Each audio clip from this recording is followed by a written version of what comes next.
Bonsoir à tous et bienvenue dans l'entretien du jour. Aujourd'hui, je reçois pour vous Sandra Senou. Elle est présidente de l'association Nos enfants porteurs extra capables, une association qui lutte contre les discriminations faites aux personnes porteuses de handicap. Bonsoir Sandra. Bonsoir Émeric. Alors, dites-moi, vous êtes béninoise par alliance, mais gabonaise de naissance. Les actions de votre association, de votre ONG, non seulement sont faites en France ici, mais également, on va le dire, beaucoup plus en Afrique. Dites-moi concrètement, quelles sont ces actions et si on doit vous demander de présenter votre association, que direz-vous? Alors, du coup, effectivement, vous avez dit que je suis présidente de l'association Nos enfants extra capables. C'est une association qui a pour but d'accompagner les familles d'enfants porteurs de handicap en Afrique et en France. Beaucoup en Afrique parce qu'en Afrique, le handicap est un sujet tabou, comme on le sait. Et nos actions vont être principalement donc de faire des groupes de parole avec des familles d'enfants porteurs de handicap pour leur montrer que le handicap d'un enfant n'est pas une fatalité, qu'ils peuvent accompagner leur enfant dans la prise en charge de ce handicap, dans l'éducation, que ce n'est pas une honte, que ce n'est pas leur faute. Donc avec des groupes de parole, avec des professionnels formés, des psychologues qui viendront pendant ces groupes de parole accompagner la parole et libérer la parole surtout. L'autre volet, ça va être apporter du matériel dans les pays d'Afrique. Donc je suis d'origine du Gabon, donc on commence par le Gabon, mais nos actions vont s'étendre dans d'autres pays, comme la Côte d'Ivoire, le Sénégal, le Bénin, bien entendu, le Congo. Et on espère vraiment en faire le maximum, vraiment dans plus de pays possibles, en fonction des moyens qu'on aura. Pourquoi avoir mis en place cette association? C'est certainement quelque chose qui a motivé la fondation de cette association. Effectivement, je suis maman d'un enfant porteur de handicap, Alexandre, il a 11 ans maintenant, il a un handicap moteur, il ne peut pas marcher, il ne peut pas utiliser ses mains. Et nous, on est passé par plusieurs étapes pour la prise en charge de notre fils, pour l'accompagnement. Déjà, pour nous-mêmes en tant que parents, pour accepter le handicap de notre fils, parce que j'aime bien le dire, lorsqu'on décide de fonder une famille, on ne pense pas qu'on va avoir un enfant malade ou un enfant porteur de handicap, pas du tout. Et donc, c'est un deuil qui doit se faire entre l'enfant qu'on pensait avoir et l'enfant qui est là, justement. Et donc, il faut accepter cet état de cause. Et on passe par plusieurs étapes. On se fait accompagner si on peut ou pas. Mais ça demande beaucoup d'énergie, beaucoup de courage, beaucoup de force. Et suite à cette expérience que nous, on a vécue, je me suis dit, mais ce serait bien de transmettre un peu cette expérience à d'autres parents en leur montrant qu'un enfant handicapé, ce n'est pas forcément le malheur, ce n'est pas forcément l'incapacité, ce n'est pas forcément ce qu'on entend tous les jours dans nos pays d'Afrique, justement, parce que ces enfants sont mis de côté dans la société, on ne les voit quasiment pas. Et je me suis dit, mais lorsque je suis allée en vacances et tout, je me suis dit, mais c'est incroyable, on ne peut pas continuer en 2022 à accepter ce genre de choses, à accepter que les enfants porteurs de handicap soient mis de côté dans la société. Il faut faire quelque chose. Et donc, généralement, on dit un enfant porteur de handicap, c'est un invalide en griffe.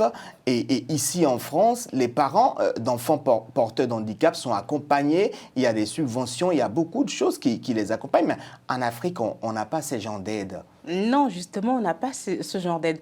En France, c'est parce que les associations ont lutté pendant des années et aujourd'hui, les pouvoirs publics ont mis en place des choses pour accompagner ces enfants porteurs de handicap ainsi que les familles. Mais en Afrique, ça n'existe pas, justement. On a quelques associations qui luttent comme ça, justement, pour accompagner ces familles. Mais ces associations peinent elles-mêmes à trouver des ressources, à trouver des professionnels formés, à trouver les moyens financiers pour subvenir aux besoins, à l'enseignement, ou tout simplement pour accompagner ces familles. Et donc nous, nos enfants extra capables, on est là justement pour soutenir ces associations sur le terrain. Avec nous, notre expertise que nous avons ici en France, notre soutien qu'on a ici en France, l'idée c'est de le leur apporter pour que leurs actions sur le terrain puissent avancer et puissent produire plus de fruits et de le plus d'enfants possible. Vous regardez, vous apportez de l'aide aux familles des enfants porteurs de handicap. Généralement, ces familles sont matraquées en Afrique parce que beaucoup cachent les enfants et les associations pour sensibiliser pointent du doigt ces familles. est-ce que, dans une certaine mesure, les familles en elles-mêmes n'ont pas besoin d'une certaine compassion? Bah si, parce que c'est là où notre association est légitime, parce que nous, moi et les adhérentes, hein, souvent c'est des parents d'enfants porteurs de handicap ici en France, on a vécu cette situation, on sait ce que c'est. Et donc, on va aussi apporter notre expertise à ces associations en leur montrant que, en leur expliquant que c'est pas en stigmatisant ou en pointant du doigt ces familles que ces familles vont venir plus facilement ou vont se montrer plus facilement. Non, il y a des étapes à passer. Il faut comprendre que chaque personne est différente, que chaque personne accepte plus ou moins le handicap de son enfant, facilement ou pas. Et on doit le comprendre, on doit le respecter et respecter le processus. C'est pour ça que nous, on va être là avec des formations, de l'apport psychologique pour aller sur le terrain aussi, parce qu'on envisage d'aller sur le terrain, discuter avec ces familles, parce qu'en voyant une personne, une maman, bah, moi je suis une maman d'un enfant porteur de handicap, ce sera beaucoup plus légitime que je puisse porter la parole auprès de ces familles qui se sentiront beaucoup moins stigmatisées. Vous avez évoqué un prénom tout à l'heure, c'est le prénom de votre enfant, il s'appelle Alessandre, et vous êtes l'auteur d'une BD qui est titrée Les aventures d'Alessandre. Alors, c'est l'histoire vécue de maman et de son fils, ou c'est juste un nom donné à un personnage? C'est une histoire vraie, c'est tiré d'une histoire vraie que nous avons vécue. Le livre, en fait, je l'ai écrit à la suite d'une expérience qu'on a vécue. Alexandre, il avait un rêve et on a tout fait pour réaliser son rêve avec l'aide de plusieurs personnes, hein. Bien entendu, on n'était pas tout seul. Mais au-delà de l'histoire qui est toute simple, comme j'aime des fois dire qu'elle est banale, l'idée, c'est de montrer aux enfants porteurs de handicap qu'ils ont le droit de rêver, en fait. Leur vie n'est pas limitée, ils ont le droit de rêver, de voir leurs rêves se réaliser.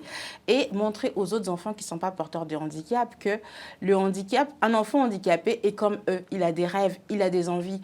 Et finalement, tout ce qui change, c'est qu'il y a des choses qu'il ne peut pas faire comme eux, mais il est exactement comme eux. Et donc, pour moi, ce livre est une aide aux parents pour introduire les questions liées au handicap dans la famille ou même à l'école, parce qu'on n'en parle pas assez, ce qui fait que des fois, lorsque on va être dans la rue, on va être dans la société, on va être regardé d'une manière un peu bizarre parce qu'ils ne savent pas. Alors que si on a des ouvrages comme ça qui permettent de montrer aux enfants que il y a d'autres enfants qui sont différents, qui sont malades, qui sont handicapés, mais ils sont comme vous, de parler de handicap dans nos familles, dans nos maisons, dans les écoles. Et je pense que ça va déjà aider à améliorer Les conditions. les conditions. Le personnage Alessandre avait envie de réaliser un rêve. Son rêve, c'était rencontrer sa star préférée, son artiste préféré. Et il a finalement rencontré. Je ne vais pas faire un résumé de ce livre, mais je vous laisse un tout petit peu nous raconter comment Alessandre a réussi à accomplir son rêve. En fait, c'est grâce à l'aide de plusieurs personnes, comme je le disais tout à l'heure. Un jour, on était à la maison, en fait. On s'est dit, on va faire une vidéo, tout simplement, parce qu'il voulait à tout prix aller au concert de son chanteur préféré. Donc, mon mari lui a offert les billets pour aller au concert. Il a dit, mais non, moi, c'est pas juste le concert que je veux. Moi, je voudrais le rencontrer vraiment, avoir une dédicace de lui, discuter avec lui. J'ai dit, OK, on va faire une petite vidéo et puis on va le mettre sur les réseaux sociaux. On va voir si cette vidéo arrivera jusqu'à lui. C'est ce qu'on a fait. Et finalement, il y a plusieurs personnes qui ont partagé la vidéo. Elle a tellement fait le tour du web que finalement, son chanteur a vu la vidéo en question. Ils nous ont contactés. Et Alexandre a pu le rencontrer. C'est qui ce chanteur? Non, mais non, je ne vais pas le dire. Il va falloir lire le livre. Les lecteurs auront le temps de le découvrir et tout. Elle existe depuis combien de temps, votre association? Elle existe depuis cette année, depuis le mois de mars 2022. Le livre, en revanche, je l'ai écrit depuis 2 ans maintenant. Il existe depuis 2 ans. Mais l'association est toute récente. C'est en fait la suite logique de toutes les actions que j'ai mises en place. Donc d'abord le livre pour sensibiliser. Après, l'année suivante, j'ai créé un podcast qui s'appelle Nos vies extraordinaires, qui parle justement de la vie des familles d'enfants porteurs de handicap pour libérer la parole. Parce que c'est des sujets, comme je disais tout à l'heure, qui sont tabous, dont on ne parle pas. Et donc, le podcast est là pour ça. Et à la suite, on a voulu faire des actions plus concrètes, être sur le terrain. On a créé l'association parce que là, on peut aller vraiment sur le terrain et toucher les gens qui ont besoin de notre accompagnement. Parlons un peu du podcast, comment il est enregistré. Est-ce que vous êtes suivi par beaucoup de personnes? J'aimerais un peu qu'on en parle. Oui, jusqu'à présent, je faisais des petites choses, des petites actions dans mon coin et tout. J'utilisais mes réseaux sociaux, Internet, Instagram, Facebook pour communiquer. Le podcast est enregistré chez moi à l'aide d'un micro, d'un ordinateur. Et j'ai une personne géniale qui me le monte, Sarah, qui monte mes podcasts. Puisque cette partie, elle prend beaucoup de temps, je n'ai pas la technique pour ça. Et ensuite, je les mets sur les différentes plateformes de diffusion des podcasts. Et il y a quand même pas mal de personnes qui le suivent. Et qui l'écoutent aussi d'ailleurs. Et je suis vraiment contente parce que ce podcast a permis à plusieurs personnes d'en savoir un peu plus sur le handicap. Et de l'autre côté, aux parents d'enfants porteurs de handicap qui se sont exprimés dans le podcast, de libérer la parole parce que ces parents, des fois dans leur famille, n'osaient même pas parler du handicap de leur enfant. Et lorsqu'ils sont passés sur le podcast, leurs familles se sont rendues compte des réalités qu'elles vivaient et se sont dit « Ah, mais on ne savait pas que tu vivais ça ». Et finalement, le podcast, vraiment, on voit tout l'intérêt du podcast. Il est là vraiment pour libérer la parole. Pensez-vous qu'en Afrique, les gouvernants, l'État est suffisamment aux côtés des parents ou des familles qui ont des enfants porteurs de handicap? Est-ce que je pense dans tous les cas, il existe des lois. Si je prends le cas du Gabon, il y a des lois. Dans tous les pays d'Afrique, il y a des lois sur le handicap. Les enfants porteurs de handicap ont le droit d'aller à l'école gratuitement, le droit d'aller à l'hôpital gratuitement.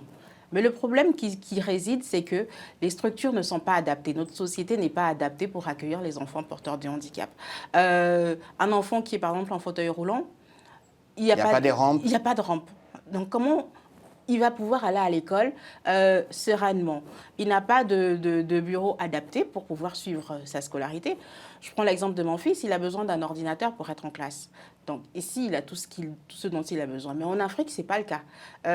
Les enfants n'ont pas de moyens pour pouvoir suivre la scolarité ou pour pouvoir être inclus dans la société. Donc oui, il y a des lois qui existent, mais est-ce que sur le terrain, cela suit? Pas encore assez. Il manque encore beaucoup de moyens à mettre en place. Déjà, je parle de diagnostic parce que c'est important. Pourquoi les parents refusent de reconnaître le handicap de leur enfant? Parce qu'ils ne savent pas de quoi souffre leur enfant. Surtout lorsqu'il s'agit de handicap mental. Les parents vont voir un enfant avoir des réactions un peu différentes, bizarres et tout, mais ils ne savent pas ce que c'est. Ils vont l'attribuer forcément à ce que nous, on connaît dans notre société. À la sorcellerie, par exemple. Exactement, ça va être ça. Mais alors que cet enfant, s'il y avait des spécialistes qui étaient là, qui avaient fait un diagnostic, les parents sauraient de quoi souffre cet enfant. Et l'enfant serait mieux accompagné. Exactement. Sandra, on est à la fin de cette émission. Ce n'est qu'un petit temps qui nous est consacré. Je vous remercie d'avoir accepté notre invitation. Merci à vous. Chers téléspectateurs, c'est tout pour cet entretien du jour. Merci de nous avoir suivis. On se donne rendez-vous à la prochaine.